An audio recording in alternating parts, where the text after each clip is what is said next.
পাকিস্তানের জন্য ভারতকে সমর্থন করাটা অসম্ভব, কিন্তু কখনো কখনো নিজেরা যখন বেকায়দায় থাকে তখন সেটাও করতে হয়। এই ম্যাচটাতেই যেমন যুক্তরাষ্ট্রের বিপক্ষে তারা ভারতকে সমর্থন করতে বাধ্য হয়েছে, কেননা যুক্তরাষ্ট্র যদি ভারতকে হারিয়ে দেয়, ভারত যদি এই ম্যাচটা হেরে যায়, তাহলে টি-20 বিশ্বকাপের সুপার 8-এ আর খেলা হবে না পাকিস্তানের। সেই কারণে পাকিস্তানকে এই ম্যাচে ভারতকে সমর্থন করতে হয়েছে এবং ভারত ম্যাচটা জিতে নিয়েছে। শুধু তারা 7 উইকেটে জেতেনি, তারা 10 বল হাতে রেখেই জিতেছে, যার ফলে ইকুয়েশনটা এখন এমন দাঁড়িয়েছে যে পয়েন্টের দিক থেকে ভারতের তো সুপার 8-এ কনফার্মটা তাদের হয়েই গেল, 3 ম্যাচে তাদের 6 পয়েন্ট, যুক্তরাষ্ট্রের ওই জায়গাটাতে 4 পয়েন্ট আছে, আর পাকিস্তানের 2 পয়েন্ট আছে, এবং নেট রান রেটের জায়গাটাতেও এই ভারত 10 বল হাতে রেখে জেতার কারণে যেটা হলো যে যুক্তরাষ্ট্রের চেয়েও নেট রান রেটে পাকিস্তান এখন এগিয়ে গেল। তাহলে পাকিস্তানের সামনে এখন সুপার 8-এ ওঠার ইকুয়েশনটা প্লেন অ্যান্ড সিম্পল, যেটা ইনফ্যাক্ট আমি আগেই বলেছিলাম যে ওই কি বলা চলে যে ভারত পাকিস্তান ম্যাচের শেষেই, যে পাকিস্তানকে পরের 2টা ম্যাচ জিততে হবে এবং যুক্তরাষ্ট্রকে পরের 2টা ম্যাচ হারতে হবে। সবচেয়ে গুরুত্বপূর্ণ ম্যাচটা হচ্ছে গিয়ে 14 তারিখ, যেখানে যুক্তরাষ্ট্র আয়ারল্যান্ড মুখোমুখি হবে।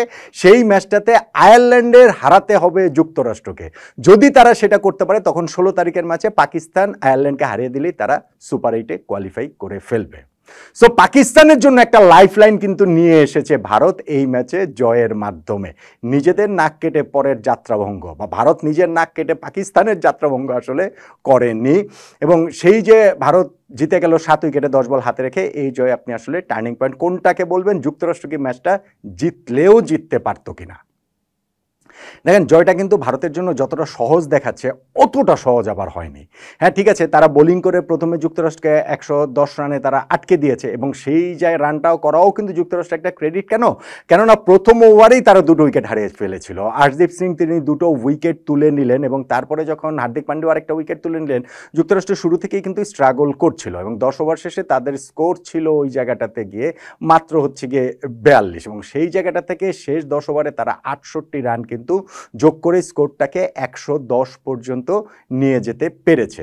এবং সেই যে তারা এই ইনিংসটা খেলেছে 110 রান, এইটা কি নিউ ইয়র্কের উইকেট, আমরা দেখেছি যে এই ওয়ার্ল্ড কাপে কি হয়েছে না হয়েছে, এইটা নিয়ে তারা আসলে ফাইট করতে পারবে কিনা, কতটা ফাইট করতে পারবে। যুক্তরাষ্ট্র কিন্তু ফাইটটা করেছে মানে কি একদম চোখে চোখ রেখে লড়াইটাই করেছে। প্রথম ওভারেই সৌরভ ওই জায়গাটাতে তিনি আউট করে দিয়েছেন বিরাট কোহলিকে, গোল্ডেন ডাক কোহলি পেয়েছেন। ওয়ার্ল্ড কাপের 3টে ইনিংসে কিন্তু কোহলি আউট হয়ে গেলেন সিঙ্গেল ডিজিটে, ফলে তিনি নিঃসন্দেহে খুবই প্রেসারে থাকবেন। প্রথম বলটায় মুখোমুখি হওয়া প্রথম বল, যেটা ইনফ্যাক্ট ইনিংসের দ্বিতীয় বল, কট বিহাইন্ড হয়ে কোহলি আউট হয়ে গেলেন।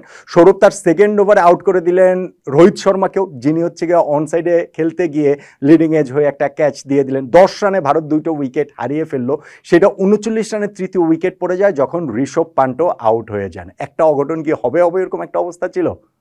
ওইটা হতে পারতো যদি সূর্যকুমার যাদবের ক্যাচটা ধরতে পারতেন ওই সৌরভ। তখন সূর্যার রান ছিল কত? 22, আর ভারত সেক্ষেত্রে 58 রানে তাদের চতুর্থ উইকেট পড়ে যেতে পারতো। সেক্ষেত্রে ম্যাচটা ইন্টারেস্টিং হয়ে যাওয়ার একটা চান্স ছিল, কিন্তু সৌরভ সেই ক্যাচটা হাতে জমাতে পারেননি। শেষ পর্যন্ত সূর্যা 50 করে নট আউট ছিলেন, এবং দলকে হচ্ছে ওই যেটা বললাম যে শেষ জয়ের সময় পর্যন্ত ওই জায়গাটাতে ছিলেন, দুবে ওইখানটাতে ছিলেন, এবং তারা হচ্ছে গিয়ে 10 বল হাতে রেখে 7 উইকেটে ম্যাচটা জিতে গিয়েছে। তাহলে এই জয়ে আপনি ভারতের যে জয়টা, সেই জয়টাতে আপনি টার্নিং পয়েন্ট কোনটাকে বলবেন?